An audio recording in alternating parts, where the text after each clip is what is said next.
Bom dia, boa tarde, boa noite, pessoal. Sejam bem-vindos a mais uma aula de teoria de conjuntos.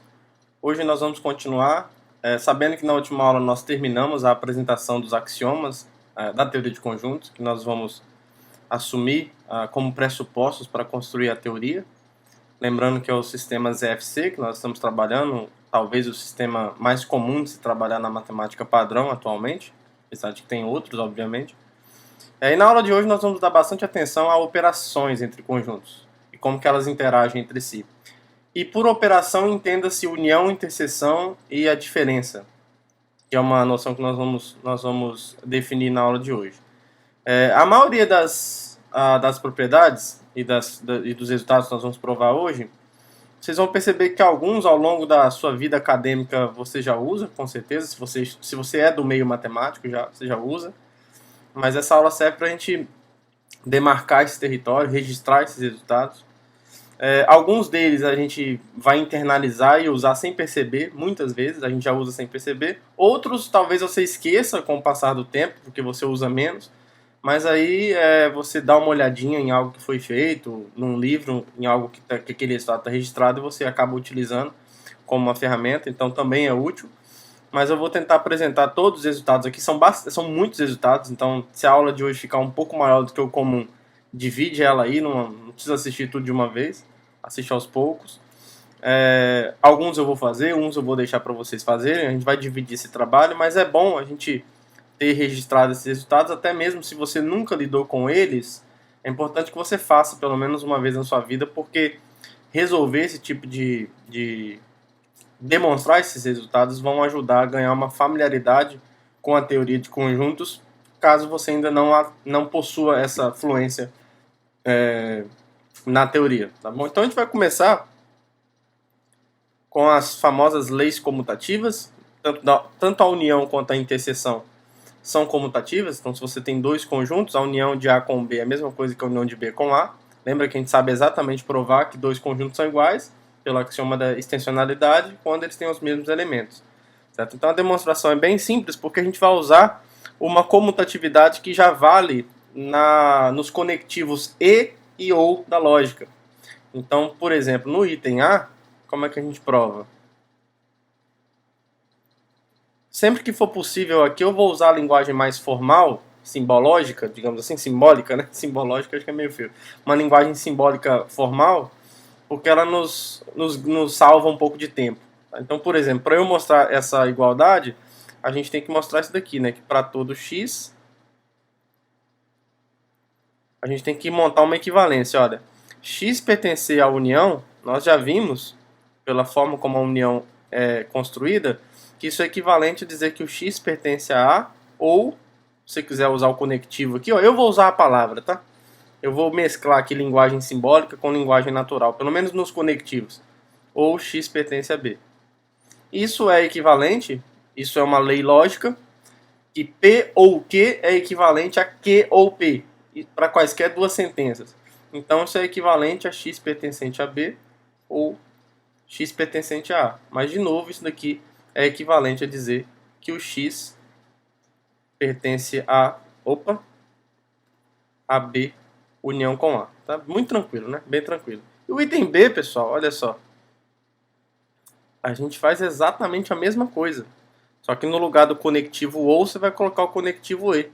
Olha só que coisa linda. Para todo x, x está na interseção se somente se x pertence a A e x pertence a B, que é equivalente a dizer que x pertence a B e x pertence a A, é equivalente a dizer que o x pertence à interseção de B com A. Tá? Então, bem similar à demonstração.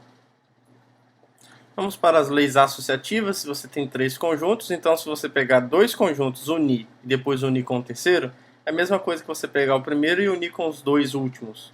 A mesma coisa. Tá? E a mesma coisa para a interseção. E aí isso aí te possibilita, por exemplo, falar da união assim de três conjuntos assim. Ó. Agora você não precisa especificar quem você está unindo primeiro. Você pode escrever simplesmente assim. E a interseção é a mesma coisa. A gente tem liberdade então para escrever assim, porque a gente tem uma associatividade, então não depende de onde você começa a unir. E aqui a gente não precisa nem se preocupar com a ordem também, porque pelo que nós vimos anteriormente, essas operações, né, de interseção e união são comutativas também. Então aí a demonstração é muito simples, pessoal.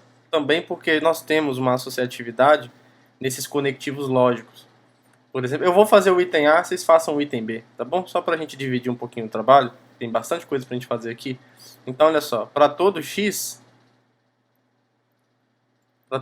olha só, dizer que o x pertence a A união B união C é equivalente a dizer, então, que o x pertence à união B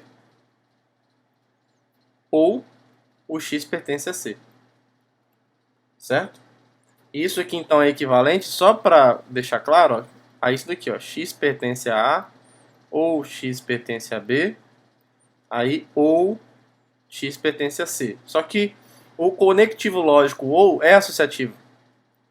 Tá? A gente vai usar aqui P ou Q ou R, dadas as afirmações quaisquer, é equivalente a P ou Q ou R.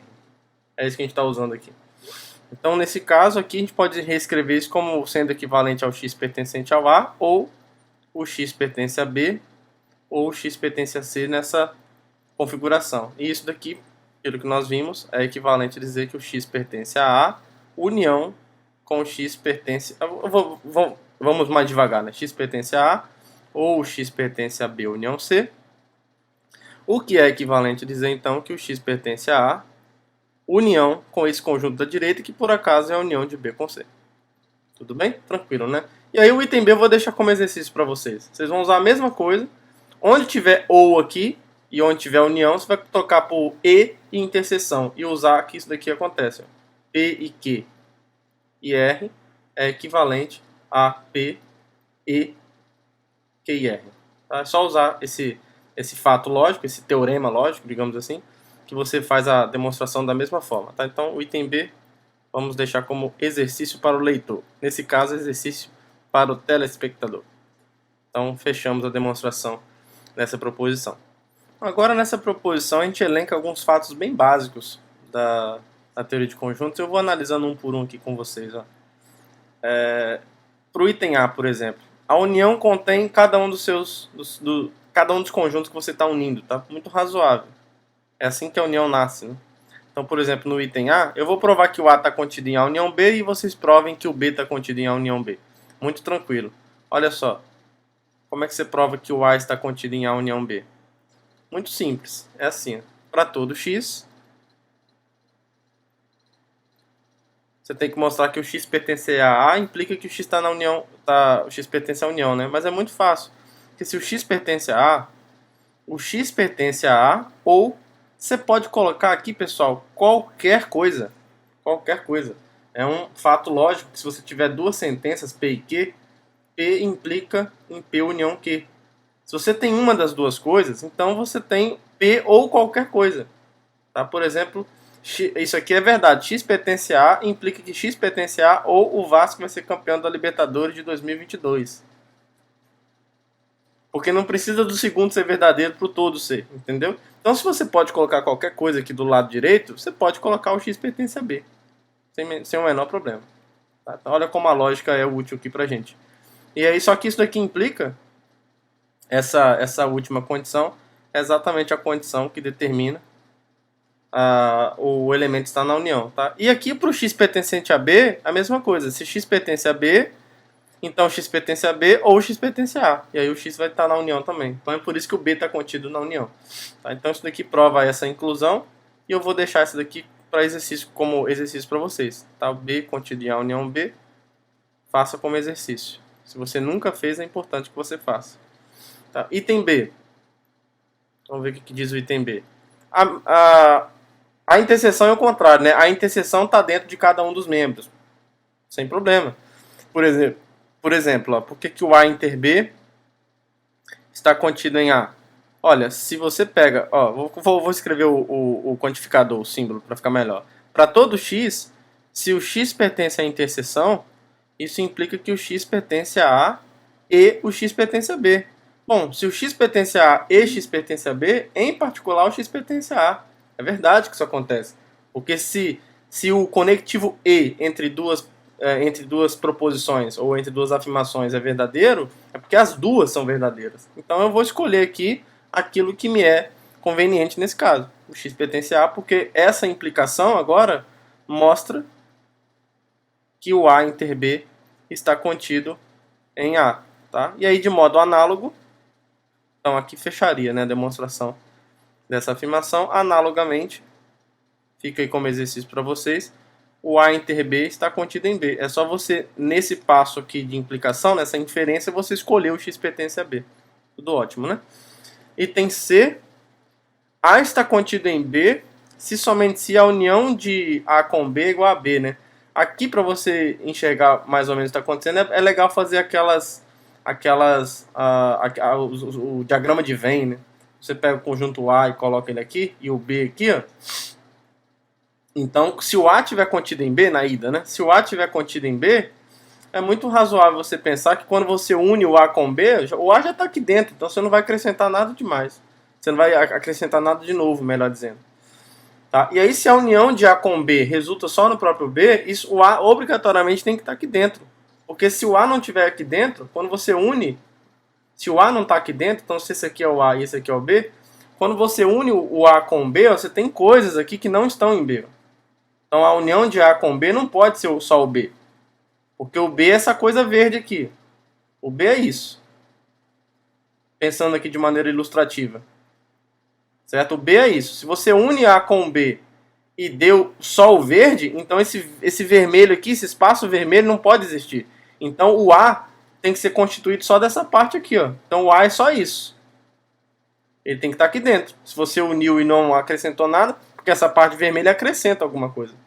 Tá? Então por isso que a volta vale de maneira lúdica, né? Claro que a gente tem que verificar isso agora formalmente. Então vamos lá.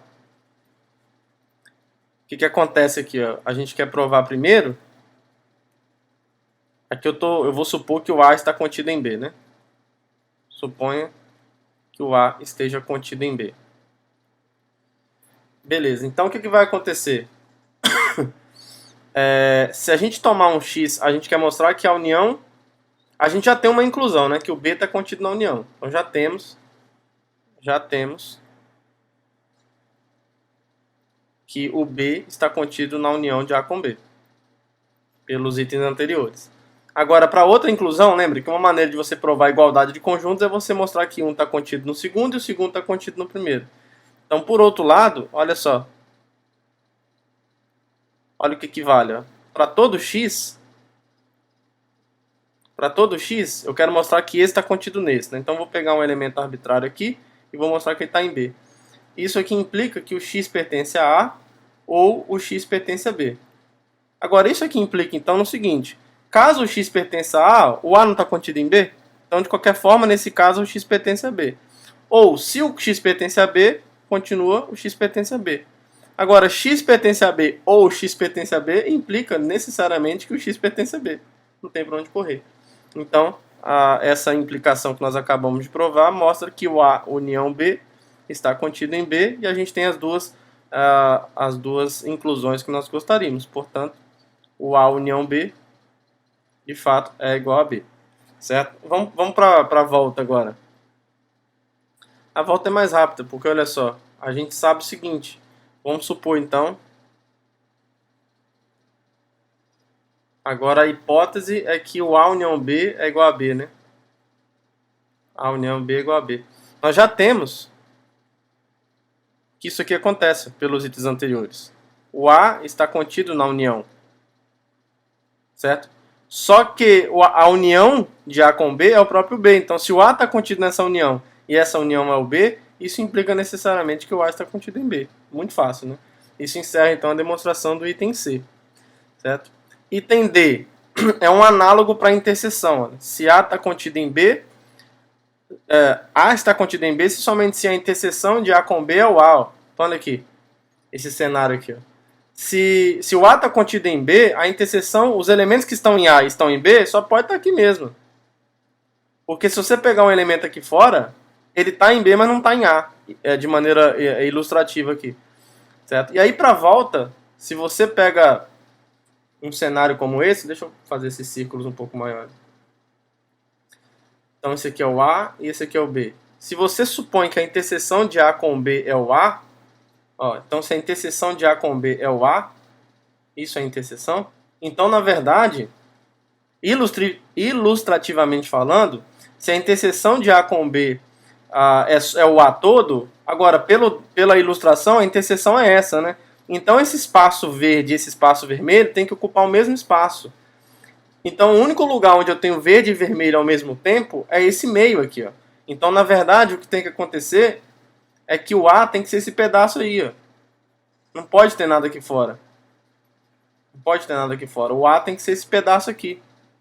Certo? Nossa, ficou horrível aqui, né? O A tem que ser esse pedaço aqui, ó. Agora, se o A é esse pedaço, ele está dentro do B. Aqui, ó. Ele é uma partezinha do B. Ilustrativamente falando, é isso. Agora vamos para uma prova rigorosa desse fato. Item D, então. Vamos supor, na ida, que o A está contido em B. A gente quer mostrar que a interseção de A com B é o A, né? Nós já temos uma inclusão. Temos A inter B contido em A, certo? Já temos isso pelos itens anteriores. Por outro lado,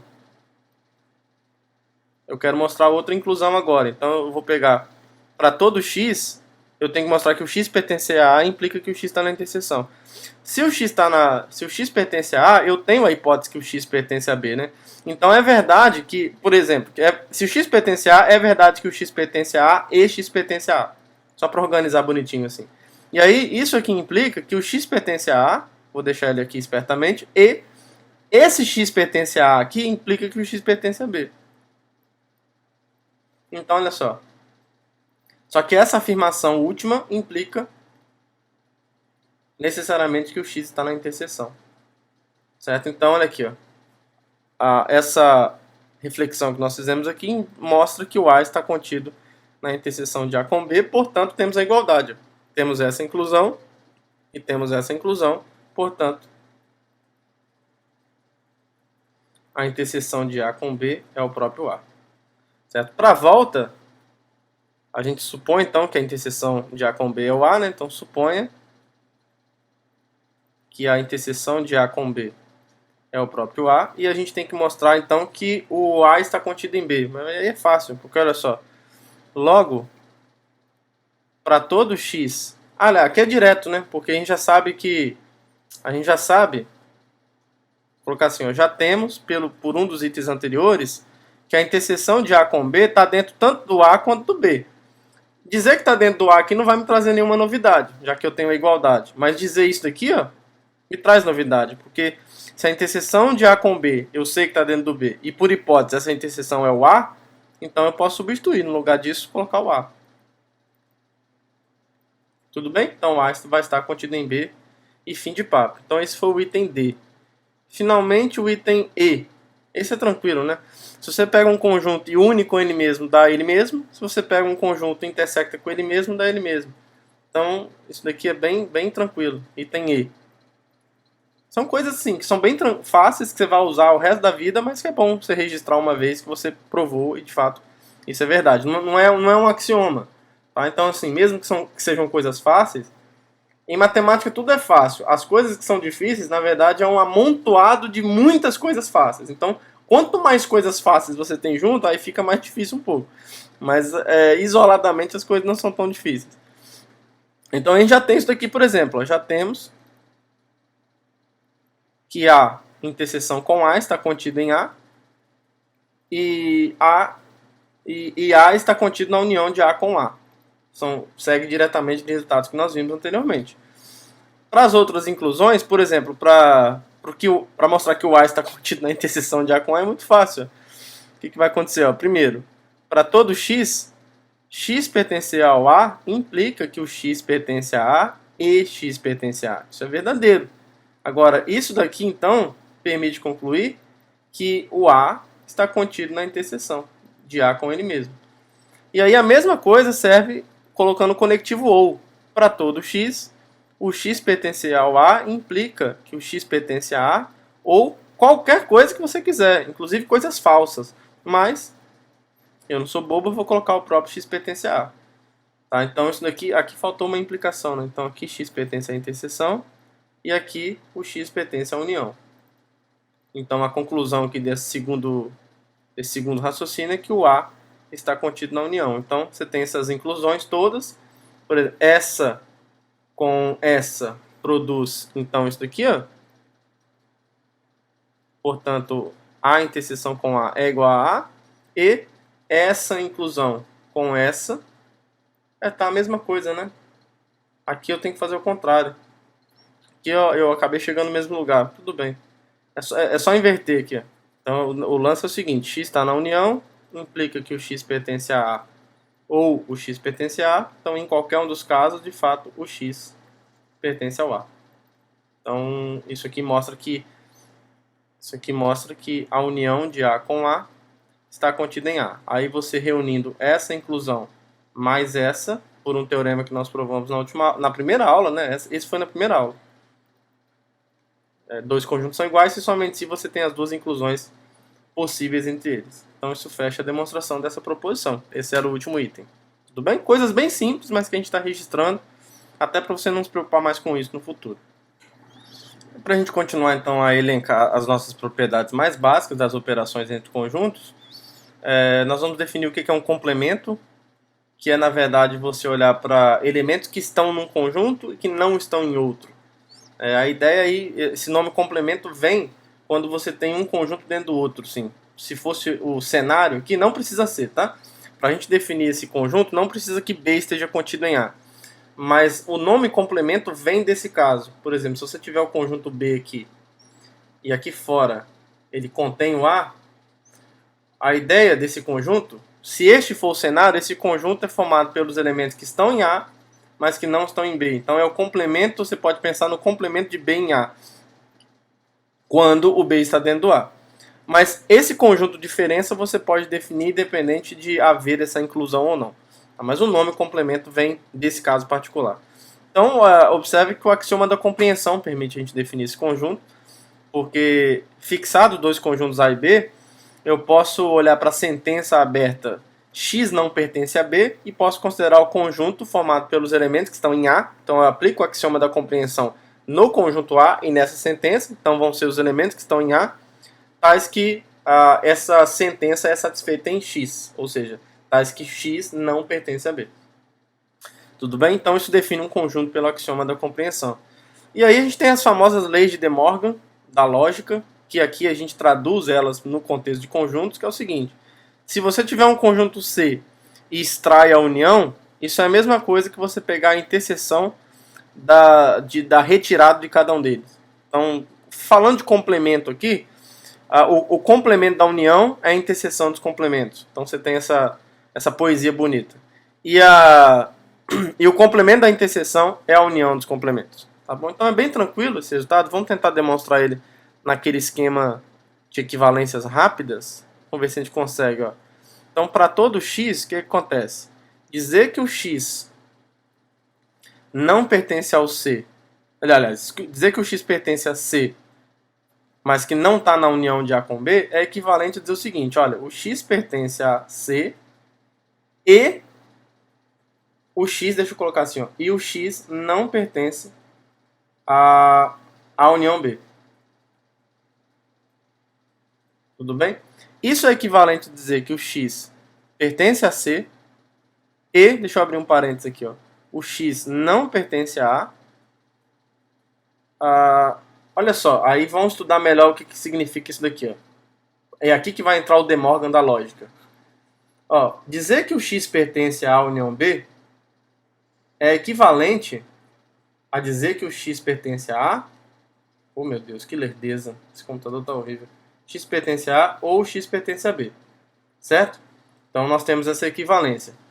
Quando eu nego isso, ó, se eu negar isso, digamos que a negação mantém a equivalência, certo? A negação dos dois também vão ser equivalentes. Agora, o que quer dizer que não ocorre x pertence a A ou x pertence a B? É que nenhum dos dois casos ocorre. Então aqui a gente está usando as leis de De Morgan, que é essa daqui. Ó. A negativa da união é... Então, o não P ou o Q é equivalente a não P e não Q. Então essa é uma das leis de De Morgan, da lógica. Por isso que aqui a gente chamou de lei de De Morgan, no contexto da teoria de conjuntos, porque a gente vai aplicar as leis de De Morgan na lógica nesse caso aqui. Então isso daqui, usando esse fato que não é difícil de provar no contexto da lógica. Uma tabela verdade aqui que mostra rapidinho essa equivalência, né? Deixa eu usar a equivalência assim.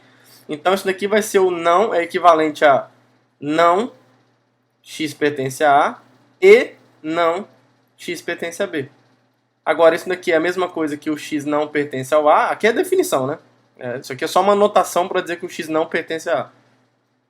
E o não, isso aqui é dizer que o x não pertence a B, certo? Então aí aqui é equivalente a dizer que o x não pertence à união de A com B. Então, x não pertencer à união significa que o x não está em A e nem está em B.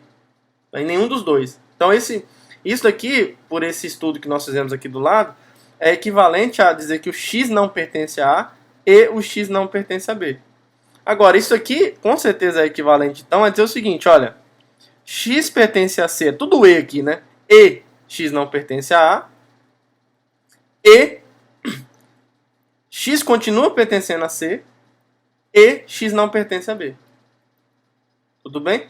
Agora, isso daqui é equivalente a dizer que o x pertence a C menos A e o x pertence a C menos B.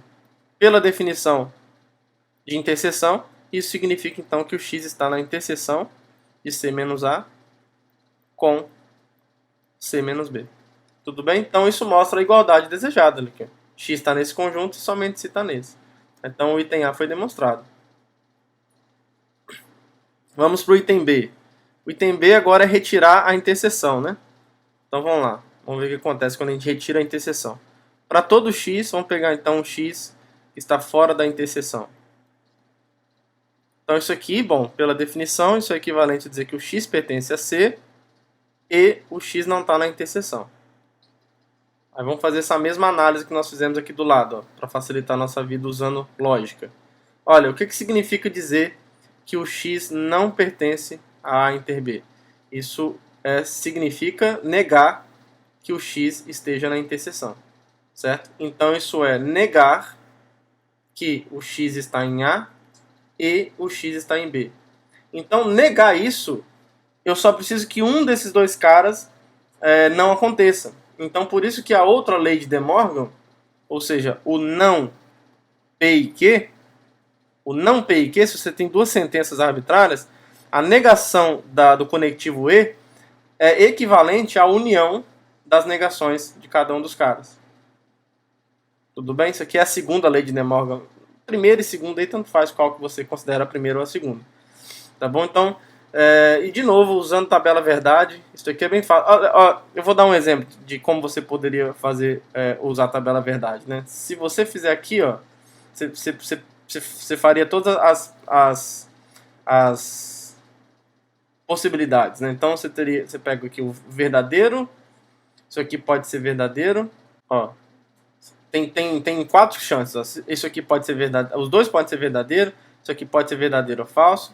Isso aqui pode ser falso ou verdadeiro. E os dois podem ser falsos. Então, em cima disso, aí você analisa o que acontece nos outros lados. Ó. Então, por exemplo, no caso em que P é verdade, aqui é falso. No caso que Q é verdade, o não Q é falso. E aí você vai analisando aqui. Ó. No caso que P é verdadeiro, aqui é falso. No caso que Q é falso, aqui é verdadeiro. No caso que P é falso, aqui é verdadeiro. No caso que Q é verdadeiro, aqui é falso. E no caso que os dois são falsos, os dois são verdadeiros. Certo? Aí o que acontece? Vamos fazer agora num outro estágio aqui. Quando os dois são verdadeiros, aqui dentro você tem a coisa verdadeira. Aqui é o conectivo E, né? Então isso daqui é falso, porque para ser verdadeiro, os dois têm que ser verdadeiros. Então isso é falso, aqui é falso e aqui é falso. E aqui é o ou. O ou basta que um dos dois seja verdadeiro, mas nesse caso aqui é falso, nesse caso aqui é verdadeiro, nesse caso aqui é verdadeiro, nesse caso aqui é verdadeiro. Certo? Aí agora você vai... Deixa eu trocar a cor desse daqui, ó, porque a gente vai fazer a comparação deles aqui agora. Esse daqui é o último estágio da comparação. Então deixa eles nessa cor aqui, ó. Aí deixa eu usar essa cor aqui para a gente inverter, já que eu estou usando o não aqui. Então, quando eu olho para o não do vermelho, a gente tem então aqui, ó, falso, verdadeiro, verdadeiro, verdadeiro. E para ter as equivalências, para você ter uma equivalência, é necessário que você tenha o mesmo valor verdade dos dois lados. Então olha para o valor verdade disso, para os valores verdade disso. Então, falso é equivalente ao falso, isso é verdadeiro. Verdadeiro é equivalente a verdadeiro, mesma coisa, mesma coisa. Então olha só, deu tudo verdadeiro aqui no meio. Então, quando isso aqui acontece, você estabeleceu uma tautologia, isso é um teorema, isso é um resultado. Então essas duas coisas são equivalentes do ponto de vista lógico. Então é assim que você prova as coisinhas lá em lógica formal, em alguns casos, né? Nesses casos mais simples assim. Então, de fato, isso daqui, usando tabela verdade, a gente prova que a gente tem essa equivalência entre essas afirmações. Então, eu fiz só esse exemplo para não ficar só... Tá, como é que você faz isso? Depois, se você puder fazer um curso de lógica, é muito bom. Ou estudar sozinho, porque vai te ajudar muito. Então, a negação do conectivo E é o não x pertence a A ou o não x pertence a B. O que nos diz, então, que o x não pertence a A ou o x não pertence a B, o que é razoável, né? Então, dizer que um cara não está na interseção é porque para estar tem que estar nos dois. A negação disso é que ele não esteja pelo menos em um dos dois, tá? Então, aqui, essa coisa é equivalente ao quê? A dizer que o x pertence a C e aqui o x não pertence a A ou o x não pertence a B. Então isso é equivalente a dizer o seguinte, olha, tem dois casos possíveis. Ou o x está em C, isso é verdade. Então o x está em C, mas pode acontecer do x não pertencer ao A, ou é meio que a distributiva dos conectivos, que é verdadeira também. Ou o x está em C, porque esse vale em qualquer caso, e o x não está em B. E o x está em B. Tá? Aqui a gente está usando, quer ver, ó, essa lei lógica aqui. Ó. P, E, Q ou R é a mesma coisa, vale uma distributividade aqui. Tá? Isso é equivalente a P e Q ou P e R. É isso que a gente está usando aqui. Então, e aí você prova isso usando tabela verdade, do mesmo jeito. Do mesmo jeito. Beleza. Aí agora isso daqui significa o quê? Isso é equivalente então a dizer que o x está em C menos A, ou, aqui fora, o x está em C menos B. Agora, isso daqui por definição então é dizer que o x está na união de C menos A com o C menos B. Tudo bem? Então isso fecha a demonstração dessa proposição. Tá? Então, o complementar da união é a interseção dos complementares e o complementar da interseção é a união dos complementares. Mais uma proposição com resultados bem clássicos. Eu vou começar até a demonstrar aqui em cima para a gente ganhar um espacinho. Então, tenho dois conjuntos A e B. Primeiro resultado diz o seguinte. Se você tem um conjunto, a união de A com vazio é o próprio A. Óbvio, né? Por exemplo, se você pega... Vamos ver se a gente consegue uma equivalência nisso. Para todo x, o que significa dizer que o x está na união de A com vazio? Isso significa dizer... Deixa eu colocar aqui do lado aqui para a gente aproveitar o espaço. Que o x está em A ou o x pertence ao vazio. Só que o x nunca pertence ao vazio, gente. Isso aqui é sempre falso. Isso aqui é sempre falso. E aí você pode usar uma lei lógica que é o seguinte, ó, quando você tem uma contradição, chamada de C, C é uma afirmação que sempre é falsa. Quando você tem P ou C, isso é equivalente a P. Isso é equivalente a P. Olha só, fazendo a tabela verdade aqui, rapidinho. Você tem aqui falso, você tem verdadeiro, verdadeiro, e a outra possibilidade é que que os dois sejam falsos. Isso aqui é uma contradição, então isso aqui é sempre falso. Aí o que vai acontecer? O ou aqui, ó, deixa eu colocar de vermelho aqui que eu vou comparar com ele aqui. O ou aqui é verdadeiro e aqui é falso. E olha, eu tenho os mesmos valores verdades em ambos os lados. Então aqui a gente tem verdadeiro, verdadeiro. Então isso daqui é uma tautologia. Isso aqui é uma verdade, essa equivalência. Então, por conta disso, essa afirmação x pertencente a e o x pertence ao vazio, isso é uma contradição. Tá? X pertence ao vazio é uma afirmação que é sempre falsa. Então, como ela é sempre falsa, isso é equivalente a dizer que o x pertence ao A, só. Olha aqui, ó. Isso aqui é o P, isso aqui é o C, nesse lado. Tudo bem? Então, por definição, na verdade, pelo axioma da extensionalidade, não é bem por definição, a gente tem, então, que a união de A com vazio, o que é bem razoável, né? Você não está acrescentando nada. É o próprio A. A interseção, a gente pode provar usando o que nós já vimos, que é o seguinte. A gente já sabe disso, sabemos que o vazio está contido em qualquer conjunto, né? Então ele está nesse conjunto, a interseção de A com vazio. Por outro lado, a interseção de dois conjuntos está contida nos dois. Então, por exemplo, quando eu pego o A e intersecto com o vazio, isso está contido tanto em A quanto no vazio, mas eu vou destacar o fato de ele estar dentro do vazio, porque agora essas duas inclusões me dão a igualdade que eu gostaria. Tá? Logo, a interseção de A com vazio é igual ao vazio, o que é razoável. Né? Quais são os elementos que estão num conjunto A e no vazio? O vazio já não tem ninguém, então não tem como ter alguém ali. Beleza? Item C, olha, esse aqui, se você pega um conjunto A e o complementar dele em algum outro conjunto, isso é vazio, claro. Porque se isso aqui você pode fazer um raciocínio por contradição. Porque se você supõe que esse conjunto é não vazio, suponha, por absurdo, que esse conjunto aqui, A intersectado com B menos A, é vazio. Então isso obriga existir alguém ali dentro. Então existe um X aqui. Ó. E isso implica então em quê? Que o X pertence a A, porque ele está em A, e o X está nesse complementar. Agora isso daqui vai implicar que o X está em A, e o X pertence a B, e o X não pertence ao A. Então essas duas informações aqui estão em contradição. Como assim um elemento está em A e não está em A ao mesmo tempo? Isso é um absurdo. Isso aqui é uma contradição. Essa contradição veio de supor, né? Vamos supor por absurdo que é diferente de vazio, né? Eu coloquei igual, mas a gente tem que supor por absurdo a negação daquilo que eu quero provar. Então, o fato de eu supor que isso aqui é não vazio gerou um X que dá problema. Então, ele não pode ser não vazio, então ele tem que ser vazio. Nós estamos aqui na lógica clássica. Viva o princípio do terceiro excluído, que nos permite as demonstrações por contradição. Item D. Bom, A menos vazio é igual a A, né? Se você tira o vazio, você não está tirando nada. Bem tranquilo também. Essa aqui eu acho que dá pra gente fazer por uma equivalência clara. Olha só, para todo x, o que acontece? Ó? Dizer que o x está em A menos vazio é equivalente a dizer que o x pertence a A e o x não pertence ao vazio. Aí agora a gente vai fazer um raciocínio lógico aqui, formalmente falando, com a tautologia. Aqui a gente fez com uma contradição e aqui eu vou fazer com uma tautologia. Chama de T. T é uma afirmação que é tautológica. O que significa uma afirmação que é tautológica? É que ela é sempre verdadeira.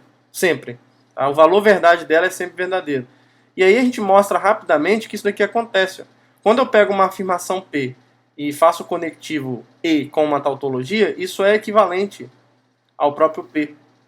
Tá? Por que isso é verdade? Olha, aqui eu tenho as possibilidades V e F. Verdadeiro e falso, eu vou escrever de verde aqui para eu comparar depois. Essa tautologia é sempre verdadeira, por ser uma tautologia. O que vai acontecer aqui agora? Para o conectivo E ser verdade, os dois têm que ser verdadeiros. Então aqui é verdadeiro e aqui é falso. E olha só, eu tenho os mesmos valores verdade em ambos os lados, nos correspondentes. Então aqui é verdadeiro e aqui é verdadeiro. Então aqui essa equivalência é uma tautologia. Ainda que P seja uma afirmação falsa, mas a equivalência é verdadeira. Então se você entender isso aqui como P e isso aqui como T, a afirmação X não pertence ao vazio é sempre verdadeira. O vazio é um conjunto com essa propriedade. Ninguém pertence a ele. Então isso aqui é equivalente a dizer que o X pertence ao A. É equivalente ao próprio P. Tá bom? Então nós temos que o X está nesse complementar do vazio se somente se o X pertence a A. Portanto, o A menos vazio é igual a A. Tá? Eu estou fazendo essas coisinhas laterais para dar uma ideia, tá, de como que uma introdução à lógica, um curso de introdução à lógica pode funcionar. Mas é interessante que você faça um estudo sistemático nisso. É bem importante. Você vai aprendendo isso aqui ao longo do caminho também, né? Mas se você puder investir um tempo nisso, vale a pena. Esse foi o item D. E o item E, que se você pega um conjunto A e tira o conjunto A, dá o vazio, claro. Aqui você pode proceder por contradição. Se você, por exemplo, supõe por absurdo que esse conjunto aqui é não vazio, então precisa existir uma besta fera, um monstro, aqui, ó. Agora, se x está em A menos A, isso aqui vai implicar, ó, que o x está em A. Não dá, né? Vai implicar que o x pertence... Vamos, meu filho. Que o x pertence a A e o x não pertence ao A. Aí é droga. Isso aqui é um absurdo. Então esse absurdo veio de supor que esse cara é não vazio, tá? Então a conclusão irremediável aqui é que o complementar de um conjunto nele mesmo tem que ser vazio, né? Isso é bem óbvio. E aí, mas, bom, a gente tem que demonstrar, né? Não precisa axiomatizar isso porque nós já temos pressupostos suficientes para pressupostos e resultados anteriormente elencados para provar isso. Nesse caso aqui não precisou nem de resultados anteriores, né? Foi mesmo só a definição de conjunto vazio mesmo. Show! Então, mais uma proposição demonstrada. E aí agora nós vamos para algumas propriedades de monotocidade, né? Monotocidade remete às coisas se manterem como elas são. Então, por exemplo, nesse item A, vou começar um por um aqui, ó. Nesse item A, se você tiver a inclusão de A com B, você pode unir ao mesmo conjunto em ambos os lados e manter a inclusão. Então, esse fato de manter a inclusão dá a ideia de monótono, de ficar como estava. Então, por isso, monotocidade. E aí é bem fácil, porque olha só, como é que você prova essa inclusão aqui a partir dessa?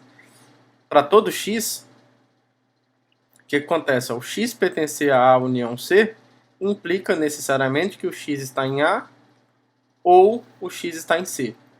Certo? Isso aqui implica, então, o seguinte. Caso o x pertença ao A, o x pertence ao B. Mantém o ou aqui. Né? Você está usando aqui a monotocidade da relação do conectivo ou na lógica. Então, várias das propriedades em teoria de conjuntos, especialmente as relacionadas à união e interseção, são propriedades que são herdadas dessas propriedades análogas dos conectivos ou e e na lógica simbólica, na lógica formal. Se o x pertence a C, o x pertence a C. E isso aqui então implica que o x está na união. Certo? Então, fechou, né? Então, x está na união de A com C, implica que o x está na união de B com C. Então, a gente tem a inclusão desejada. Eu vou deixar vocês fazerem esse item B. Tá bom? Façam como exercício. A interseção também é mantida.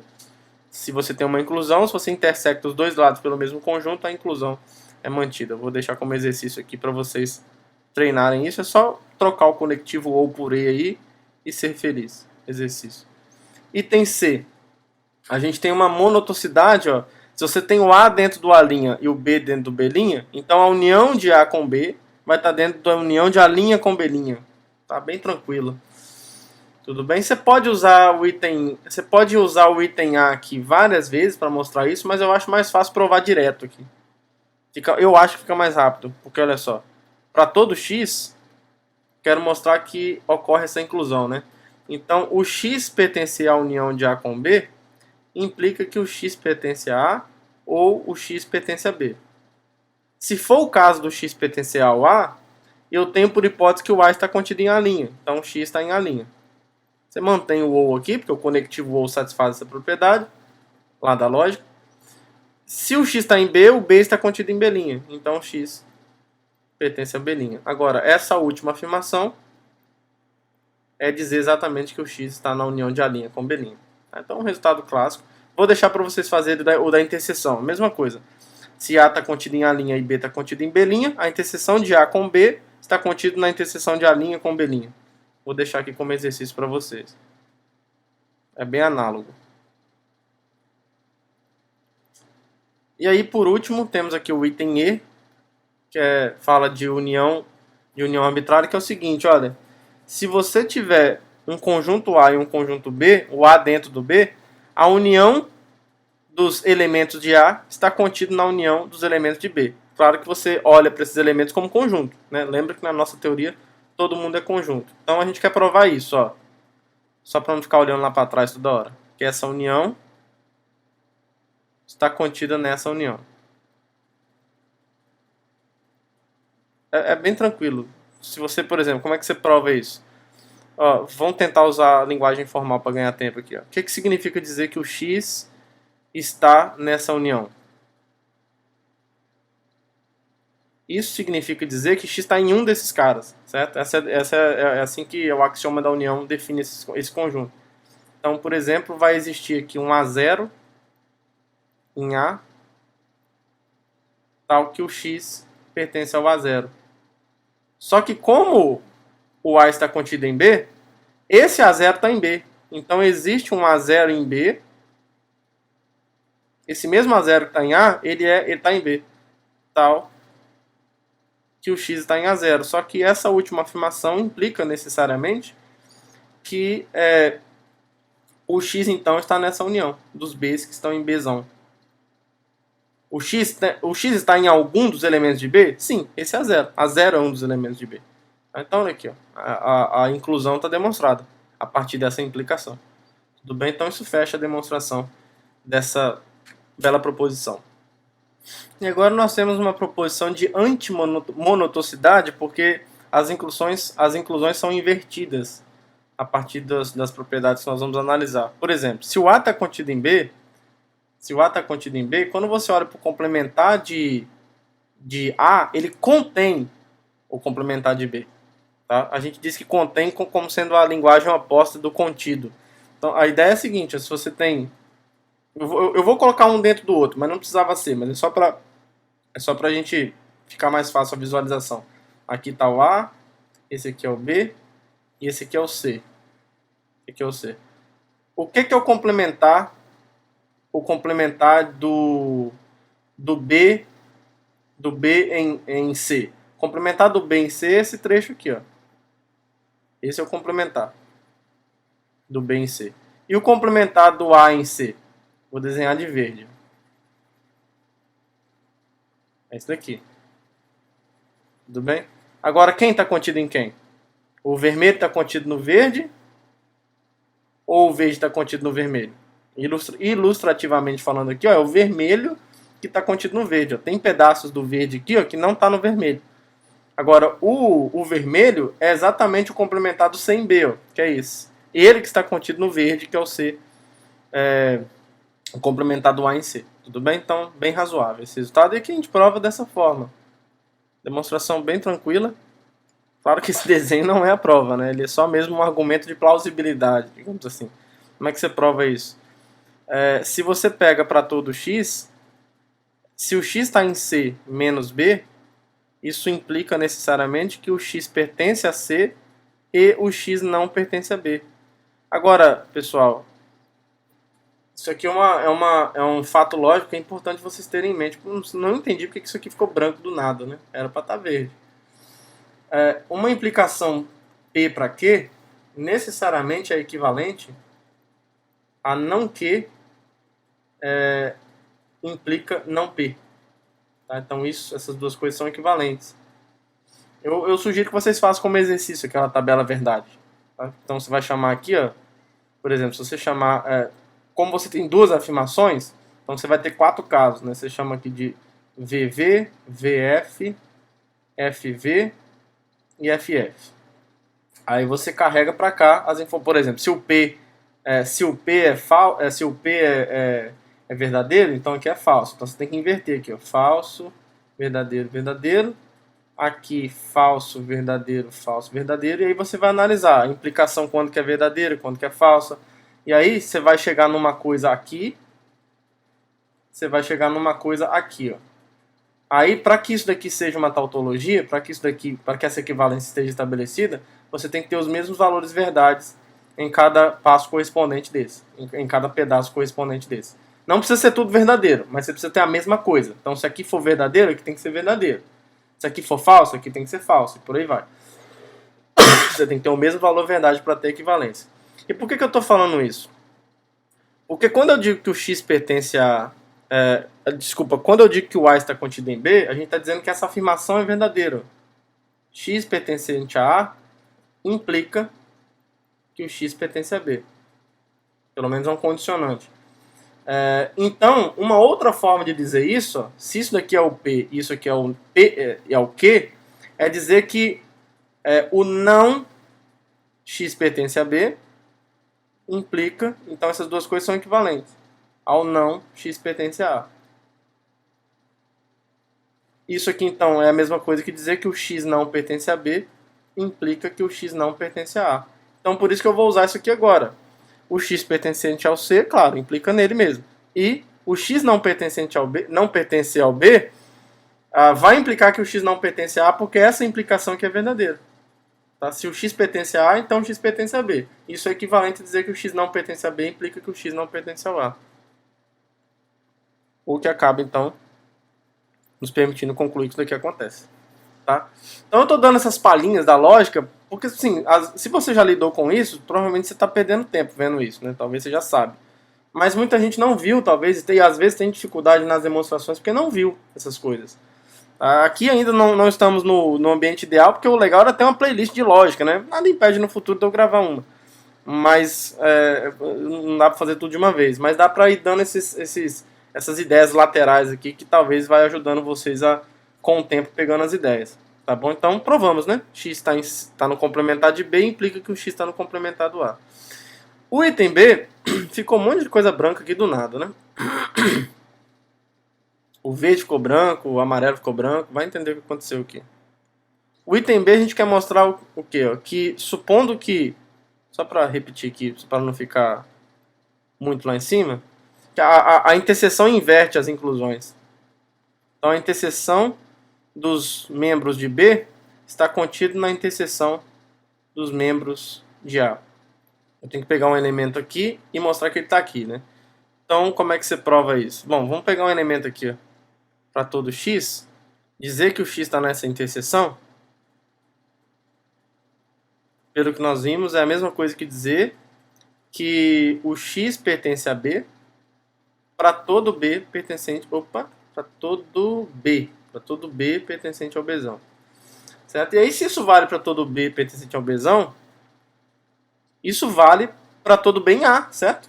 Se isso daqui, porque o A está contido em B, então se uma afirmação vale, se uma determinada afirmação vale para todo elemento de B, vai acabar valendo para todo elemento de A também. Se você pegar um elemento qualquer em A, ele está em B e, portanto, o X vai pertencer a esse elemento. Então, isso aqui vai ser verdade. O X pertence ao Azinho para todo A pertencente ao A. Por quê? Ó?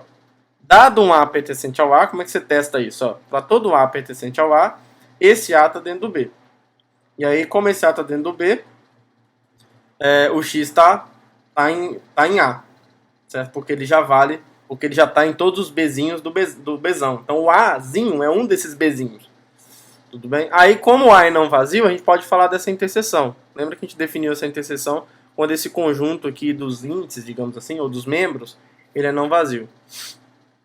Então o A é não vazio por hipótese, o que torna o B não vazio também, por conta dessa inclusão. Então a gente pode dizer que esse conjunto que está bem definido, que o X está nele. Certo? Então acabou, né? Temos a inclusão desejada. Fechamos então essa proposição. Show de bola.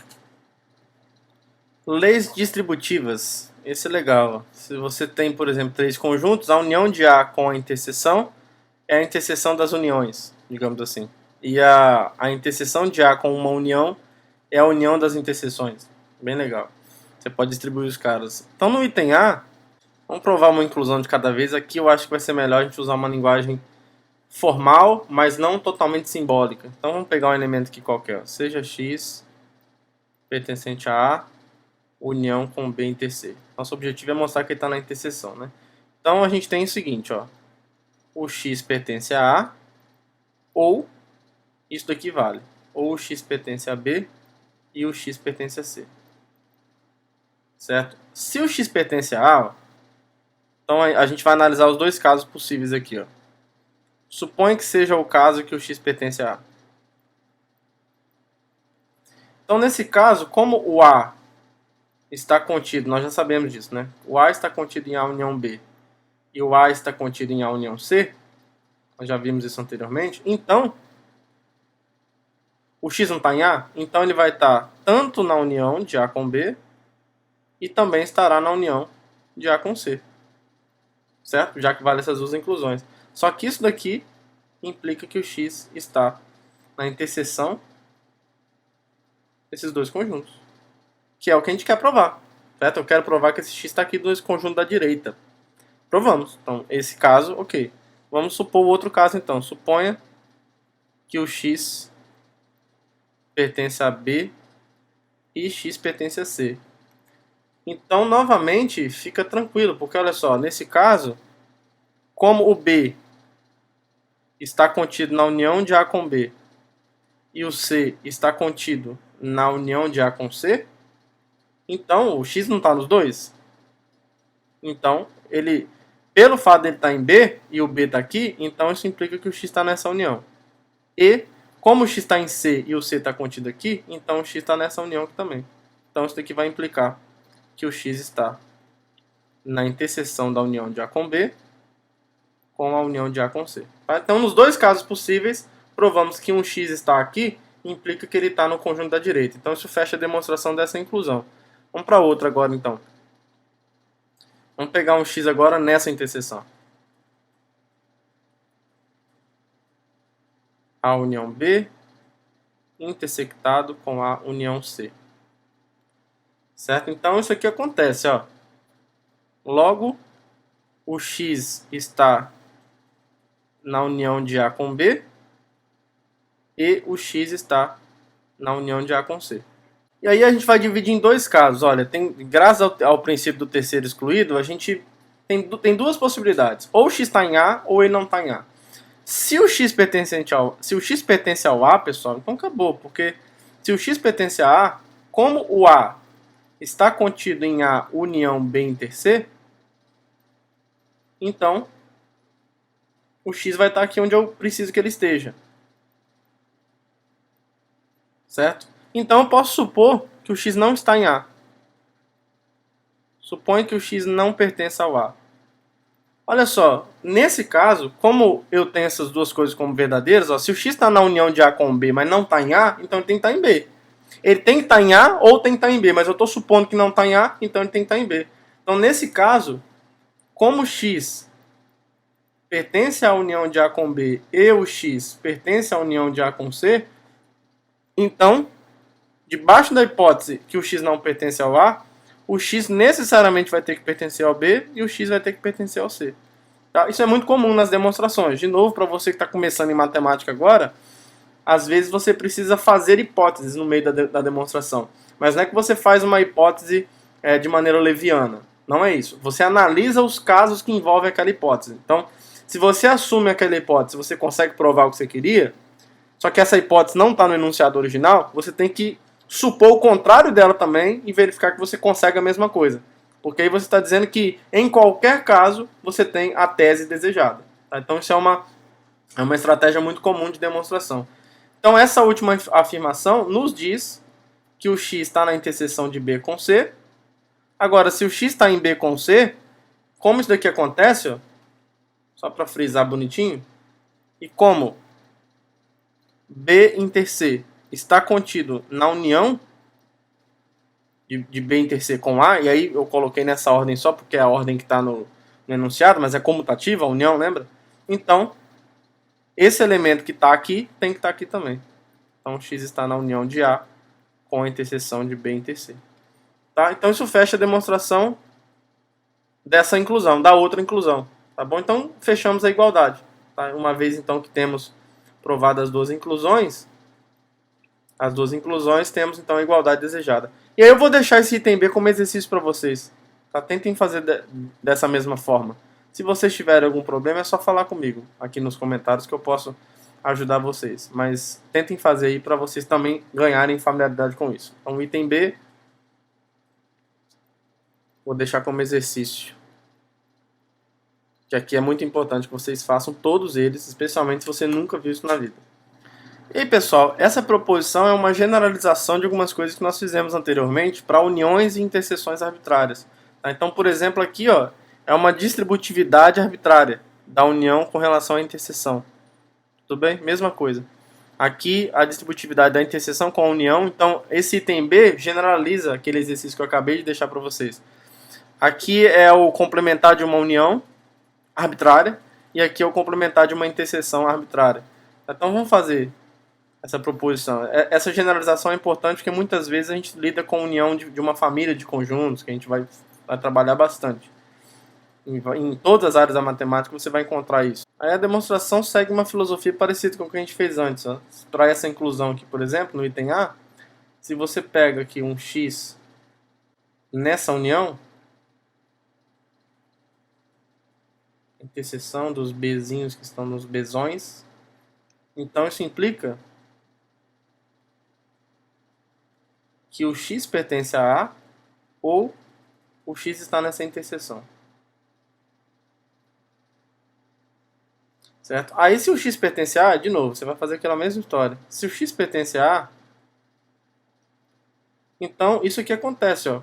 Como, isso é verdade, ó. Como o A está contido em A união com qualquer coisa que seja um conjunto, e aqui eu não sou bobo, eu vou colocar Bzinho para todo Bzinho em Bzão. Então, esse x que está em A está no A união B, seja lá qual for o Bzinho que você pegar.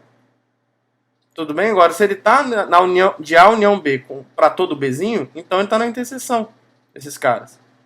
É assim que é definida a interseção, né? Então, x pertence à interseção desses camaradas. Certo? Então, que era o que a gente queria provar. O outro caso é a gente supor que o x não pertence ao A. Então, caso seja isso que ocorra, se o x não pertence ao A e eu tenho esse ou, então necessariamente ele vai ter que estar nessa interseção. Então, neste caso, o x tem que estar na interseção de Bzinho, de todos os Bzinhos, o que implica que o x pertence ao B para todo B em B. E como isso daqui acontece, de novo, ó, o Bzinho está dentro da união de A com o Bzinho para todo Bzinho. Então, se o x está no Bzinho, ele está nessa união. E nessa união para todo Bzinho. Então, isso aqui vai implicar que o x pertence a A união Bzinho para todo Bzinho no Bzão. Agora, isso aqui quer dizer exatamente que o x pertence a essa interseção. Certo? Tranquilo, né? Então, em qualquer caso, nós provamos essa inclusão. A volta, ou seja, a outra inclusão, a gente vai pegar alguém aqui, né? Então, seja x pertencente a essa interseção, a união Bzinho. Certo, então, o que acontece? Daí, o x pertence a A, união B, para todo B. E aí a gente vai usar a mesma estratégia que a gente fez antes. A ideia é a mesma. A gente supõe primeiro que o x pertence a A. Esse caso trivializa o problema, porque se o x pertence a A, logo o x está aqui, ó, na união do A com qualquer coisa, e eu não vou colocar qualquer coisa aqui, eu vou colocar o que me interessa, que é essa interseção. Então, nesse caso, ok, né? Porque o A está contido aqui dentro, o A está contido no A união com qualquer coisa, e essa qualquer coisa, eu vou ser esperto, eu vou escolher aquilo que eu preciso que seja. Segundo lugar, vou supor que o x não pertence ao A. Então, olha só, se o x não pertence ao A, mas está nessa união para todo B, é porque ele está em todos os Bs, então. Para cada B, como ele não está em A, ele está no Bzinho. Então, logo, isso tem que implicar que o x pertence ao Bzinho para todo Bzinho no Bzão. O que implica, então, que o x está na interseção dos Bs. Agora, essa interseção está contida na união dela com A, porque ela está contida na união dela com qualquer coisa. Mas eu não vou pegar qualquer coisa, né? Isso aqui está contido aqui, ó. A união, interseção dos Bzinhos. Então, se o x está aqui e isso está contido aqui, então o x está ali do outro lado, pela definição do subconjunto. Opa, que é a interseção. Isso, Bzinho. Pronto, a outra inclusão então foi demonstrada, então temos a igualdade, tá? Novamente, eu vou deixar esse item B como exercício para vocês, que a interseção de A com essa união é a união das interseções de A com cada membro de B. Tá? Vou deixar isso aqui como exercício para vocês. Se vocês conseguiram fazer o anterior, esse daqui vai ser mais ou menos olhar para a filosofia que vocês fizeram no item anterior, da forma, né, como vocês fizeram, e tentar adaptar para esse caso mais geral. O item C, a gente tem um complementar, o complementar da união, a interseção dos complementares. Vamos ver se a gente consegue fazer isso também, esse daqui, de maneira mais rápida. Olha só, então a gente quer mostrar isso, né? A menos complementar da união tem que ser igual à interseção dos complementares. Tudo bem? É isso, né? Isso. Então vamos ver se a gente consegue fazer direto esse. Para todo x, o que significa dizer que o x está nesse complementar? Bom, isso daqui é equivalente a dizer que o x pertence ao A e o x não está nessa união, certo? O que é equivalente a dizer então que o x pertence ao A, e eu vou escrever assim, ó, não, então é a negação disso, ó, que o x está aqui, ó, x na união de B, só para ficar mais claro. Tá? E isso aqui então é equivalente a dizer que o x pertence ao A e não, aí vou abrir o parênteses aqui, ó. Dizer que o x está nessa união, aqui é o B minúsculo. Dizer que o x está nessa união é dizer o seguinte, ó, existe um B pertencente a B, tal que o x pertence ao Bzinho.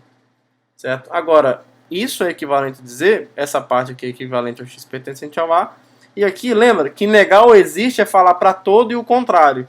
Então, isso daqui é equivalente a dizer o seguinte, olha, para todo B pertencente a B, vale o contrário disso daqui. O x não pertence a B.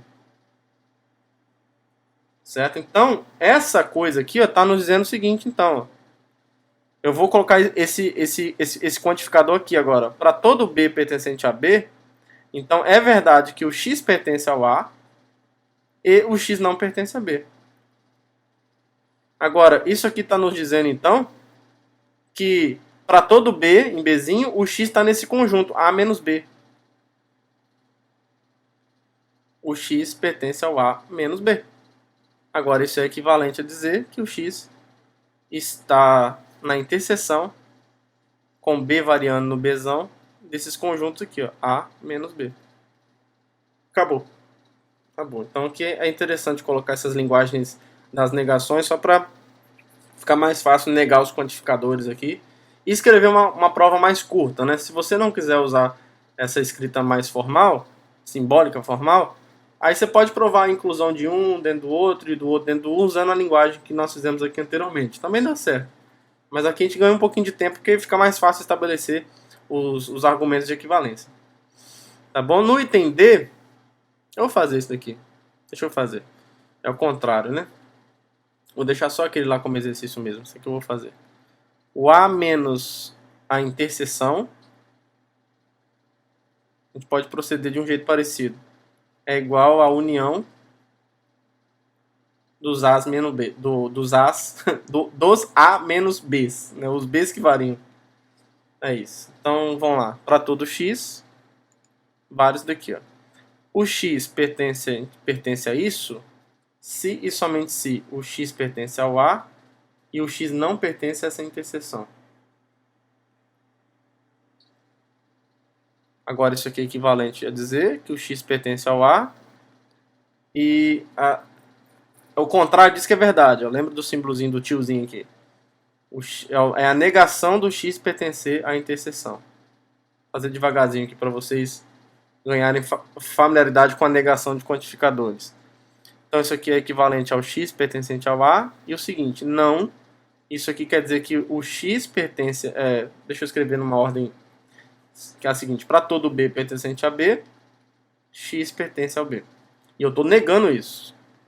Então isso é equivalente a dizer que o x pertence a A e existe um B pertencente a B, tal que o x não pertence a B, certo? Então, quando eu nego um quantificador, uma afirmação com um quantificador, o para todo vira existe, e aí existe alguém que satisfaz o contrário do que está afirmando, a sentença. Então, x não pertence a B. Então, isso é equivalente a dizer que existe um B pertencente a B, tal que o x pertence a A e o x não pertence a B. Certo? O que é equivalente a dizer que existe um B pertencente a B, tal que o x está em A menos B. Agora, isso daqui é exatamente dizer, então, que o x está nessa união. Ele está em um dos caras aqui. Então, é o que eu preciso.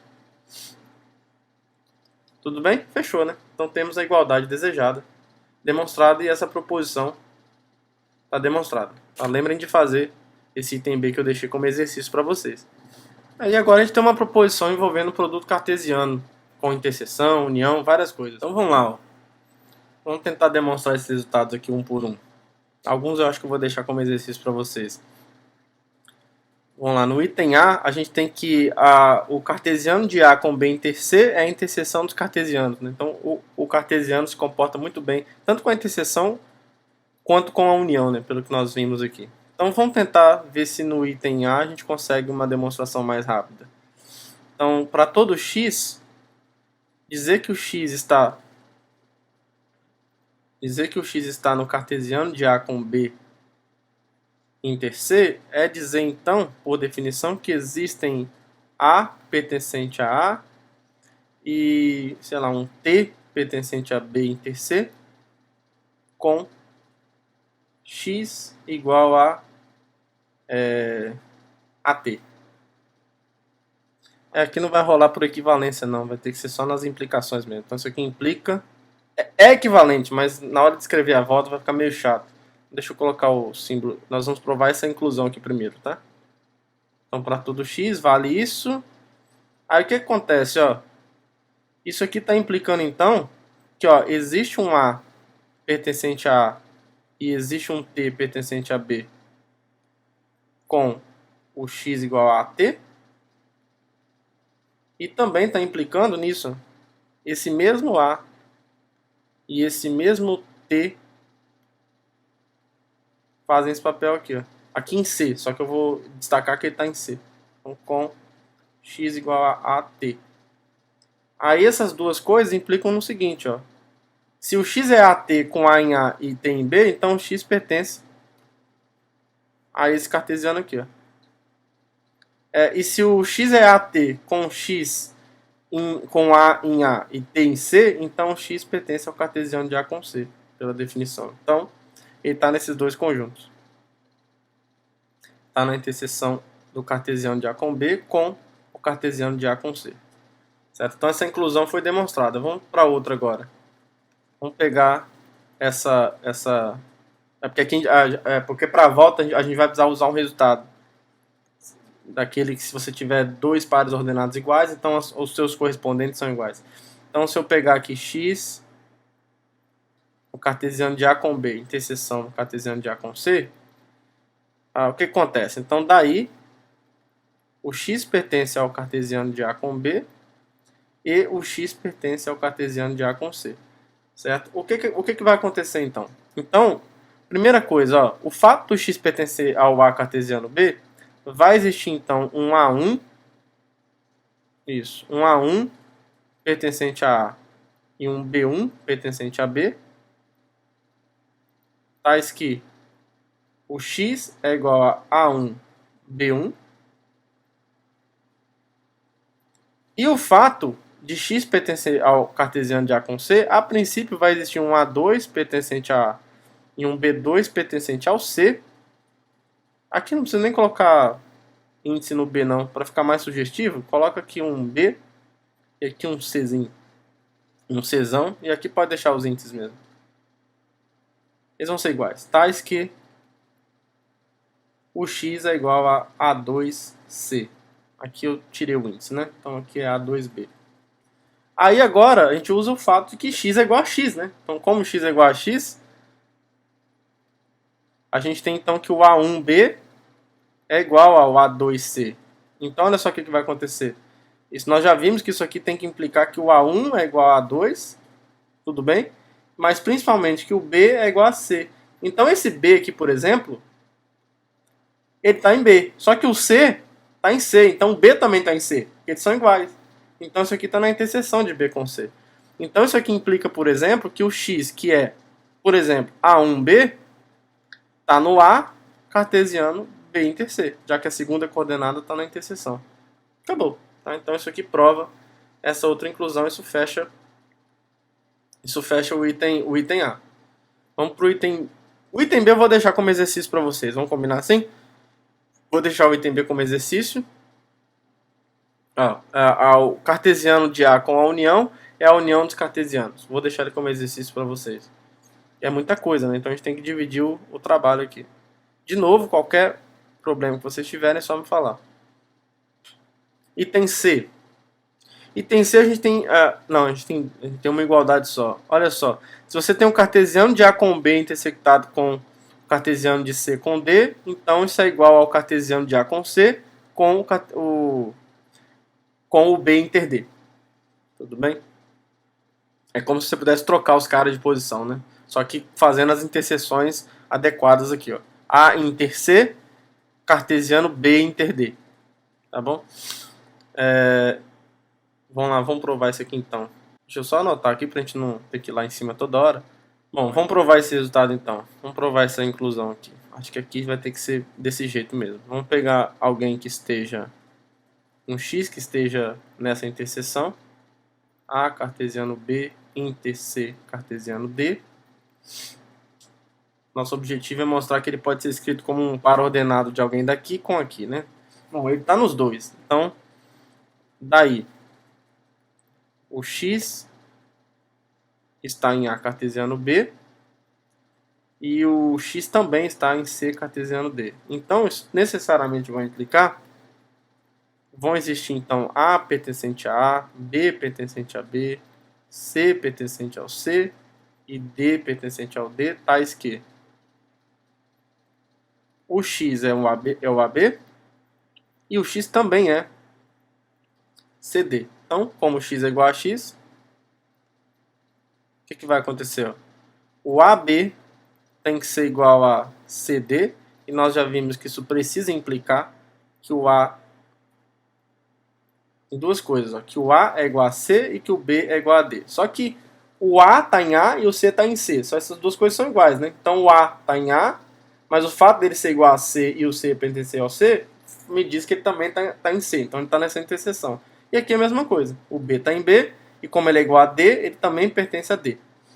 Então acabou, porque isso daqui implica que o X, que é AB, por exemplo, pertence a cartesiano de A com C, ou cartesiano de A inter C com B inter D. Beleza? Então essa inclusão foi. Vamos mostrar outra inclusão agora. Vamos pegar alguém aqui. Seja X pertencente. Essa daqui eu acho que é mais fácil. Acho que é mais rápido. A inter C com B inter D. Então existem daí. Existem A pertencente a A inter C. Essa aqui é bem mais rápido. E B pertencente a B inter D. Tais que X é igual a AB. Tudo bem? Aí você vai analisar duas coisas. Olha, como o A pertence ao A e B pertence a B, porque eles estão nessa interseção, então o X pertence ao A cartesiano B. E como o C pertence ao A... Não, desculpa. E C? Não tem C minúsculo. Como o A pertence ao C maiúsculo e o B está no D maiúsculo, então é verdade também que o X igual a AB pertence ao C cartesiano D. Então o X está aqui e o X está aqui. Então ele está na interseção. Logo, o X pertence à interseção do A cartesiano B com o C cartesiano D. Que era o que a gente queria provar, né? Que era a outra inclusão que faltava. Tudo bem? Então isso fecha a demonstração do item C. Isso fecha a demonstração do item C. O item D eu vou deixar como exercício para vocês. Ó, ele faz o seguinte: você pode pegar essa interseção e ao invés de fazer o cartesiano com B, você pode fazer o cartesiano de A com D e intersectar com C cartesiano B. Você pode trocar os caras de posição também. Tá? Vou deixar como exercício para vocês também. É só usar isso que nós fizemos aqui. Tá? No meio dessa demonstração do item C está a demonstração do item D. É só você organizar da maneira adequada. Então o item D vou deixar como exercício para vocês. Deixa eu acabei jogando um negócio aqui embaixo, pessoal. Esse item eu vou deixar como exercício para vocês também, tá, gente? Olha, é muito importante que vocês façam, tá? Olha só, se você pegar o complementar do cartesiano com outro, então se você pega o A cartesiano B e tira o C cartesiano D, o resultado disso vai ser o complementar de A em C, cartesiano com B, união com A, e aqui na segunda coordenada você tira o D do B, tá bom? Então façam esse exercício, é muito importante. Esse também é o do tipo que você talvez pode esquecer no futuro, de como é que é mesmo o complementar do cartesiano no outro. Pode ser que aconteça. Mas aí você sabe onde olhar e sabe que você já fez, e principalmente isso te ajuda a ganhar fluência. Tá? E aí então façam isso daqui como exercício. Já fizemos muita coisa hoje, né? E eu deixei esse exercício aqui para vocês também, que é um exercício que diz respeito a como que o complementar funciona com a interseção e com a união. Também são exercícios, são resultados clássicos dessa parte de teoria de conjuntos, da parte operacional, tem muita coisa, né? Então eu fiz a maior parte com vocês, vou deixar algumas coisas para vocês fazerem também, porque é importante, já falei isso milhares de vezes, né? Mas vou enfatizar que é importante que vocês façam, e aí qualquer dúvida que vocês tiverem, é só falar comigo que eu posso ajudar nos comentários. E se for uma dúvida assim muito que não está saindo de jeito nenhum, aí eu posso até gravar um vídeo extra explicando um específico desse. Tá? Mas é muito importante que vocês façam, tá bom? Então espero que vocês tenham gostado. Todos tenham um bom dia, uma boa tarde, boa noite. Um abraço para todo mundo e até a próxima aula. Tchau, tchau.